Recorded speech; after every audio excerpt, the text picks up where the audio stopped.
Hello everyone, welcome back to the channel. Hope so आप सभी लोग जो अच्छे खासे प्रॉफिट में होंगे। अभी टाइम हो रहा है 3:31। आज है 10 अक्टूबर। हम लोग जो आंसर्स करने जा रही है हमें काम आएगा 11 अक्टूबर के लिए, जो है एक फ्राइडे का दिन।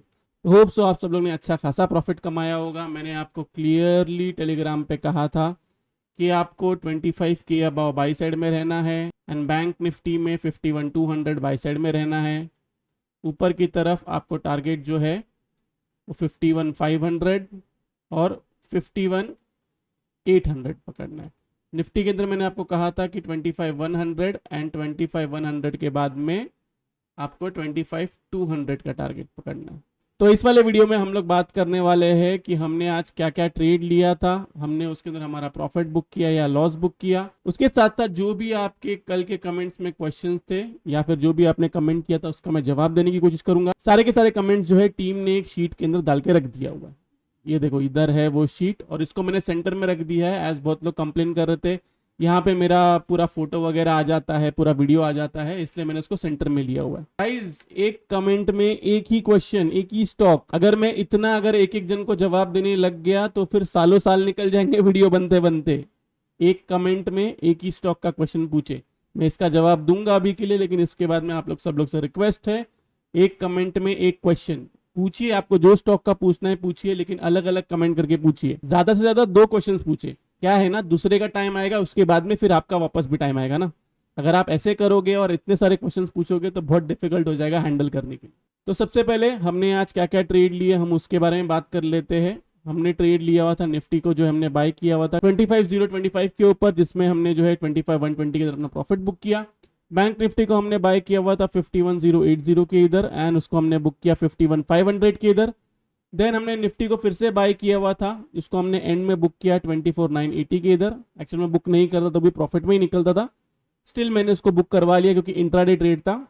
एंड बैंक निफ्टी को उसके बाद में हमने 2 बार बाय किया 250 के ऊपर एंड 500 के ऊपर, जिसको हमने अच्छी तरीके से हमारा प्रॉफिट बुकिंग किया। सब कुछ हमने फ्यूचर्स लिया हुआ था। मेंबर्स को मैंने फ्यूचर्स विद हेज दिया हुआ था, मतलब जिनका कैपिटल अच्छा खासा है उन्होंने सिर्फ फ्यूचर्स लिया हुआ था, जिनका कैपिटल कम है कंपैरेटिवली उन्होंने फ्यूचर्स विद हेज लिया हुआ था। तो अब कल के लिए क्या प्लान है, देखो कोई चेंजेस नहीं है निफ्टी के एनालिसिस में, तो कोई भी चेंजेस नहीं है। 25K के अबाव रहता है बी ऑन बाई साइड, आपका टारगेट है 25,100। 25,100 के ऊपर जाएगा 25,200। देन उसके बाद में अगर ये वाला हाई ब्रेक कर देता है देन आपको फर्दर बाय करना है। क्लियर है मेरी बात? इतना ही है और कुछ नहीं करना है। कुछ मतलब कुछ नहीं। गैप अप होता है तो ये तुम्हारा लेवल है, उससे बड़ा गैप अप होता है तो ये तुम्हारा लेवल। अगर नहीं गैप अप नहीं होता है, फ्लैट ओपन नहीं होता है, आपको ये 24,800 से लेके 700 के पास वापस मिलता है, वहां पे बाय अटेम्प्ट करना है, स्टॉप लॉस लगाना है। इसके बिलो डिलीट क्लोजिंग का ऊपर की तरफ टारगेट है 25K, 25,100, 25,200 and then further buying वही 25,230 के ऊपर ही करना है, ये वाला जो हाई मैंने आपको कहा हुआ। क्लियर है मेरी बात? ये रही बात निफ्टी की। अब हम आते हैं बैंक निफ्टी पे। बैंक निफ्टी में ये देखो, आज इसने अच्छी खासी कैंडल बनाई है। सिंपल, कोई रॉकेट साइंस नहीं रखना है आपको। ये एक लाइन पकड़ो, इसको बनाओ 51,700, इसके ऊपर रहता है बी ऑन बाई साइड, ऊपर की तरफ आपका टारगेट है 52K। 52K के ऊपर सस्टेन किया, देन उसके बाद में आपका टारगेट है 52,300 एंड 52,500। बस यहाँ पे आपको प्रॉफिट जो है उसको पूरी तरीके से बुक करना है। फर्दर बाइंग 52,500 के ऊपर की, अब नहीं ऊपर की तरफ नहीं गया एंड ये वापस अगर आपको ये 51K से लेके 51,200, ध्यान रहे एक ही लेवल पकड़ो, चलो 51K इसके ऊपर रहता है, मतलब यहां से समझो नीचे की तरफ गया एंड 51K की तरफ सपोर्ट ले रहा है, इसके ऊपर ही रहता है तो आपको फिर से बाय करना है। टारगेट ये वाला है आपका, देन उसके बाद में जो मैंने आपको टारगेट्स दिए वही है। बहुत आसान तरीके से मैंने आपको एनालिसिस बताया हूँ। आप लोग से रिक्वेस्ट है जो मैंने आपको समझाया है वहां ही ट्रेड ले। हो सके तो ऑप्शन बाइंग सेम एक्सपायरी की ना करें। आपको अगर ऑप्शन बाइंग करनी भी है तो प्लीज मंथ एंड की लेना एंड 20% ज्यादा ऑप्शन बाइंग कभी नहीं करना। आप बिंदास करो, फ्यूचर्स विथ हेज करो, ऑप्शन सेलिंग विथ हेज करो, कोई प्रॉब्लम वाली बात नहीं। तो ये रही बात निफ्टी और बैंक निफ्टी की। अब हम आते हैं स्टॉक्स पे। प्रोजेक्ट फॉर यू, वाह क्या नाम है। वीआईपी इंडस्ट्री के बारे में बताइए। 545 पे बाय है। वीआईपी इंडस्ट्रीज 545 के इधर बाय है। ओके, अगर ये जो दिख रहा है इसके नीचे अगर क्लोजिंग नहीं देता है, be on by side, first target 590, 590 के ऊपर सस्टेन करता है, देन आपका टारगेट निकल के आता है, एक मिनट, 590 के ऊपर जब क्लोजिंग आ जाती है तो आपका टारगेट निकल के आता है 600 से 660। यहाँ पे आपको प्रॉफिट बुकिंग करना है, बस इतना ही है इसके अंदर। एसएल आपका यही रहेगा, इसके बिलो 2 डेली क्लोजिंग और कुछ नहीं। भाई आज भी प्रॉफिट हुआ लास्ट 4 डेज से, ग्रीन क्लोजिंग 57, बहुत अच्छी बात है साहिल, बहुत अच्छी बात है। प्रॉफिट एंड लॉस लेकिन मार्केट का नियम है, याद रखे अननेसेसरी ज़्यादा खुश नहीं होना है, अननेसेसरी लॉस होता है तो आपको दुखी नहीं होना है। आपको प्रॉफिट एंड लॉस होगा, मुझे भी होता है, ऐसा ज़रूरी नहीं है कि मुझे हर बार प्रॉफिट होता है या ज़रूरी नहीं कि हर बार लॉस होता है, प्रॉफिट एंड लॉस चलते रहता है। इंपॉर्टेंट ये है कि जब मंथ एंड आए या फिर ईयर एंड आए उसके अंदर आप प्रॉफिटेबल होने चाहिए, उसके अंदर आपका रिटर्न्स जो है मिनिमम 20% होना चाहिए।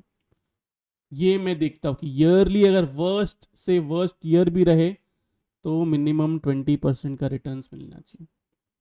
आई डोंट नो लोग कौन से ज़माने में जी रहे हैं कि 100% होगा, 200% होगा, नहीं, आप सिर्फ इतना एम रखें और अगर आपका ईयर अच्छा रहा, ट्रस्ट मी 100% भी मिल सकता है, लेकिन 20% से ज़्यादा तो सोचना भी नहीं है।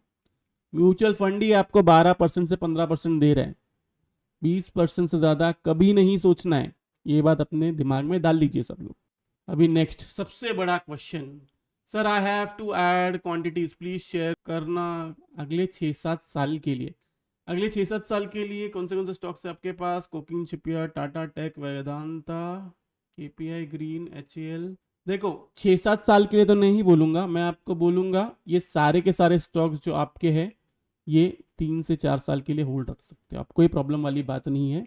एक अगर डिप आता है नेक्स्ट ईयर, अगर कोई डिप आता है तो वहाँ पे आप एडप्ट कर लेना, लेकिन आपका जो बाइंग प्राइस है वहाँ से अगर 20% स्टॉक नीचे की तरफ गिरता है तो ही एडप्ट करना, वरना ज़रूरी नहीं है। अगर आपको और ऐड करना ही करना है तो जस्ट इन केस निफ्टी जब 22,000 से 23,000 के पास आएगा, और ये आएगा अगले साल की बात कर रहा हूँ मैं, तभी आपको वहाँ पे एवरेज आउट करना है या फिर आपको जो एडअप करना है। लेकिन आपका स्टॉक का परसेंटेज देख लेना कि तभी आपका स्टॉक भी गिरना चाहिए, ऐसा ना हो कि सिर्फ निफ्टी गिरा हुआ है और आपका कोई स्टॉक जो समझो एचएएल जो है एचएएल नहीं गिरा तो आप वहाँ पे एवरेज आउट नहीं करोगे। करेक्शन आने दो, 10-20% का करेक्शन आने दो, जो भी अभी टॉप लगेगा ना नेक्स्ट 2 मंथ्स में, 2-3 मंथ्स में जो भी टॉप लगेगा वहाँ से 10-20% का नीचे की तरफ करेक्शन आने दो, फिर वहाँ पे आप एवरेज आउट कर लेना चाहिए। तो क्लियर है, 3 से 4 साल के लिए आप होल्ड कर सकते हो। उससे ज़्यादा मैं बोलूँगा कि 2028 2029 यहाँ पे प्रॉफिट बुकिंग चाहिए पूरी तरीके से। एंड में लिख रहे हो आई नो सर स्टॉक ज़्यादा हो गया, चलो कोई नहीं। रीमंड लाइफस्टाइल तो मैं कल ही बताया था, कल का वीडियो चेक कर लीजिए, उसमें आपको मिल जाएगा। एसएसडब्ल्यूएल अनमोल मैंने कल के वीडियो में कवर किया हुआ है। आपका एक क्वेश्चन था मेथनॉलॉय के बारे में, मेथनॉलॉय देख लेते हैं, क्या देखूं मैं इसके अंदर? आपने बाय किया हुआ है, देखो अगर आपने बाय किया हुआ है तो आई एम अज्यूमिंग कि यहाँ पे टॉप पे बाय किया होगा। अगर आपने यहाँ पे बाय किया हुआ है तो एसएल लगाइए, एसएल मत लगाइए, 900 से लेके 995 यहाँ पे कहाँ पे अगर आपको मिलता है तो be on by side, okay. और यहाँ पे आएगा ऐसे करके, अगर यहाँ पे आएगा तो यहाँ पे एवरेज आउट कर लेना। मुश्किल है यहाँ पे आना, लेकिन अगर यहाँ पे आएगा तो एवरेज आउट कर लेना। अगर आपने यहाँ पे नहीं और ऊपर इधर किधर बाय किया हुआ है तो मैं आपको बोलूँगा कि थोड़ा सा इधर ऐड करिए एंड फिर उसके बाद में थोड़ा सा इधर ऐड करिए, ओके। ऊपर की तरफ आपका फिर टारगेट निकल के आता है 1240 और 1240 के ऊपर जाएगा तो 1300 प्लस जाएगा। क्लियर है? नेक्स्ट क्वेश्चन जो है पीएनबी होल्ड रखना है अर्नब, कोई प्रॉब्लम वाली बात नहीं है, कोई टेंशन वाली बात नहीं है। भाई रिलायंस बाय किया हुआ है 2790, बाई साइड में ही रहो, कोई प्रॉब्लम नहीं है। View for angel one, okay, angel one के बारे में, एंजल वन अगर आपको बाय करना है तो मैं आपको बोलूँगा 2640 के ऊपर जब कोई क्लोजिंग आएगी तब सेम एसएल के साथ में बाय करना। ऊपर की तरफ टारगेट आपका रहेगा 2900 एंड 2900 के ऊपर सस्टेन करेगा, न्यू एटीएच के लिए आप प्ले कर सकते हो। लेकिन 2640 के नीचे आएगा तो आप बाई साइड में नहीं रहोगे, इसके अंदर आप कुछ नहीं करोगे, चुपचाप बैठे रहोगे। नेक्स्ट क्वेश्चन जो है वो है यूपीएल 460 पे बाय किया हुआ है, यूपीएल 460 पे बाय किया हुआ है, ओके 584 के इधर है। जब तक ये 570 के नीचे दो क्लोजिंग नहीं देता है बाई साइड में रहिए, ऊपर की तरफ टारगेट आपका 620, उसके बाद में 620 के बाद में 650 की तरफ आपका टारगेट निकलता है। एक मिनट मैं थोड़ा फिबोनाची लगा के देख लेता हूं। अगर यही लो है, अगर यही लो है ये वाला, तो आपका टारगेट निकल के आता है 638 से 650। ये पूरा ये जो जोन है ना, ये पूरा आपका फिर प्रॉफिट बुकिंग जोन होगा। नेक्स्ट है जील 237 पे लिया हुआ है। जील को मैं बोलूँगा आपको लॉन्ग टर्म के लिए आप होल्ड रखिए, आपको इसमें से एग्जिट मिलेगा। अगर आपको एवरेज आउट करना है तो यहाँ पे आप एवरेज आउट कर सकते हैं। यहाँ पे अगर हम लोग देखेंगे तो प्राइस जो है प्राइस फॉल हुआ है, लेकिन यहाँ पे RSI डाइवर्जेंस है। तो मैं आपको क्लियरली बोलूँगा अगर आपको और ऐड करना है तो यहाँ पे ऐड करिए ऊपर की तरफ। फिर जो ऐड किया हुआ है, ध्यान से सुने, जो आपने ऐड किया हुआ है उसको आप एग्जिट करोगे 150 से 160 के इधर, तो ऑटोमेटिकली आपका जो पूरा ओवरऑल जो आपने बाय किया हुआ था वो आप प्रॉफिट में निकलने के चांसेस है। लेकिन 150 से 160 के इधर बुक करना, देन इसके बाद में फिर से इसके ऊपर क्लोजिंग आएगी, फिर वापस बाय कर लेना। क्लियर है? नेक्स्ट कमेंट है विंध्या टेलीलिंक्स, कितने पे बाय किया हुआ है? 2750, एकदम ही टॉप पे बाय किया हुआ है। ओके, एसएल लगाइए 2000 बिलो 2 डेली क्लोजिंग का। यहाँ पे आप एक बार एवरेज आउट कर लीजिए। ऊपर की तरफ टारगेट आपका जो है 2400 के बाद में 2600, इधर अपना पूरा का पूरा प्रॉफिट बुक करें, फिर 2600 के ऊपर फर्दर बाइंग करना। अगला क्वेश्चन है जीआरएसई मैंने ऑलरेडी जो है कवर किया हुआ है यार, वीडियोस देखो मेरे सारे, मैंने ऑलरेडी कवर किया हुआ है ये stock. I need to know buying zone, यहाँ पे आप बाई कर सकते हो। एसएल लगाइए 1500 का, ऊपर की तरफ टारगेट पकड़िए 2000 के ऊपर सस्टेन करता है 2200 के इधर पूरा का पूरा प्रॉफिट बुक करो, देन उसके बाद में 2200 के ऊपर बाय करना न्यू एटीएच के लिए। नेक्स्ट कमेंट है जिग्नेश का, sir I have joined premium membership recently, my total view towards the market is changed and now no more red days, only green green green. बहुत अच्छी बात है, भगवान करे आपका दिन ऐसे ही जाते रहे। विनय ने पूछा है स्कैन स्टील्स के बारे में। स्कैन स्टील्स 70 पे बाय किया हुआ है, 70 पे, एक मिनट रुक जाइए, वीकली चार्ट लगाने दीजिए। रख सकते हो आप होल्ड, व्यू जो है आपको थोड़ा बड़ा रखना पड़ेगा, मिनिमम 6 महीने से 1 साल का आपको व्यू रखना पड़ेगा। टारगेट आप जो है इसके अंदर पकड़ सकते हो 90, स्टॉप लॉस आपका रहेगा इसके अंदर 60 बिलो 2 डेली क्लोजिंग का, बस इतना ही है और कुछ नहीं है। नेक्स्ट स्टॉक जो है वो है राइट्स लिमिटेड, क्या 350 पे बाई किया हुआ है, 313 चल रहा है। स्टॉप लॉस आप लगाइए 280 बिलो 2 डेली क्लोजिंग का, टारगेट ऊपर की तरफ पकड़िए न्यू एटीएच, और न्यू एटीएच के ऊपर जाता है तब आपका टारगेट है 460 से 480 एंड उसके बाद में 520। नेक्स्ट जो है वो है EMS 880 पे बाई किया हुआ है। ओके, EMS लिमिटेड 880 पे बाई किया हुआ है, टॉप पे बाई किया हुआ है। वीकली चार्ट ये बता रहा है, डेली चार्ट क्या बता रहा है? होल्ड रख सकते हो आप इसको। स्टॉप लॉस आप जो है 700 का पकड़िए, 700 बिलो 2 डेली क्लोजिंग का। ऊपर की तरफ टारगेट जो रहेगा आपका, कितने पे लिया हुआ है आपने, कितने पे लिया हुआ है? 880 पे। 700 बिलो 2 क्लोजिंग का एसएल लगा के आपका टारगेट आप न्यू एटीएच पकड़िए, बस इतना ही है और कुछ नहीं है इसके अंदर। नेक्स्ट क्वेश्चन किसका है? शालिनी जी का है। आपका एनालिसिस कमेंडेबल है और उससे भी बड़ी बात है रिवर्स सिचुएशन में भी आपका अपना स्टडी पे confidence. I also want to learn, please share best study materials where I can learn Elliott wave, lots of material available on net, that's why confuse, thank you from all to whom you support in stock market. Shalini ji you are welcome. देखो सिखाने के लिए elite wave का मुझे ऐसा बहुत सारे लोगों ने पूछा हुआ है कि मैं कोई कोर्स बना दूं एलिट वेव के लिए, या फिर ऐसे कुछ जिससे मार्केट के बेस्ट प्रैक्टिसेस जो है वो सामने आए।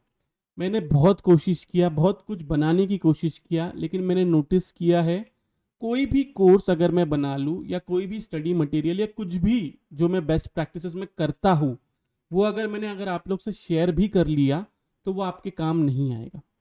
मुझे कोई कोर्स बेचना नहीं है कभी, ये मैंने बहुत पहले से सोच के रखा था। लाइव मार्केट में मैं सिखाने में बिलीव रखता हूँ, क्योंकि मुझे पता है कि जो भी मैं कोर्स बनाऊंगा वो लाइव मार्केट में किसी के काम नहीं आएगा, कभी नहीं काम आएगा लाइव मार्केट में। इसलिए मैं कोर्सेज के अगेंस्ट हूँ। स्टिल मैं काम कर रहा हूँ एक चीज़ पे, अगर वो चीज़ अगर सक्सेसफुल हो जाती है तो मैं आप लोगों से ज़रूर शेयर करूंगा। मुझे थोड़ा सा टाइम दीजिए, मैं बहुत सारी चीज़ों में बिजी हूँ। मेरी इंट्राडे शीट जो है वो पिछले 5 दिन से अपडेशन पे है, इसलिए मैं आप लोग को बोलूंगा कि मुझे थोड़ा सा टाइम दीजिए। ज़रूर मैं कुछ तो स्पेशल आप लोग के लिए लेके आऊंगा, जिससे आप मार्केट को खुद से जज कर सके। देखो बहुत डिफिकल्ट है, अगर मैंने कुछ लेके भी आ गया तो उसकी कोई 100% एक्यूरेसी नहीं होगी, इसलिए मैं वेट कर रहा हूँ जब तक उसकी एक्यूरेसी बढ़ती नहीं है अच्छी खासी। और मुझे ऐसा नहीं लगता है, देखो मेरा बहुत सिंपल फंडा है, कोई अगर मुझे 1 रुपया भी दे रहा है कोई भी चीज़ के लिए तो उसको 10 रुपये का फ़ायदा होना चाहिए। ये मेरा माइंडसेट है। ज़रूरी नहीं है कि हर बार हो, लेकिन मेरी कोशिश यही रहती है कि मैं लोगों को ज़्यादा से ज़्यादा सिखाऊं, क्योंकि जितना लोग एजुकेट होंगे, जितना लोग सीखेंगे, उतना उन लोग के लिए अच्छा है, बाकी और कुछ नहीं है। तो ये रहा Nifty, bank Nifty and stock का एनालिसिस। खूब आप लोगों को वीडियो से बहुत कुछ सीखने मिला होगा। अगर आप लोग को वीडियो अच्छा लगा तो प्लीज वीडियो को जो लाइक कीजिए, नीचे कमेंट सेक्शन में कमेंट करके जरूर बताइए कि आपको वीडियो कैसा लगा। अगर आप चैनल पे नए हैं तो चैनल को सब्सक्राइब जरूर कीजिए। तो इस वाले वीडियो के लिए मैं सिर्फ इतना रखता हूँ। बाय बाय, टेक केयर, अपना ख्याल रखिए।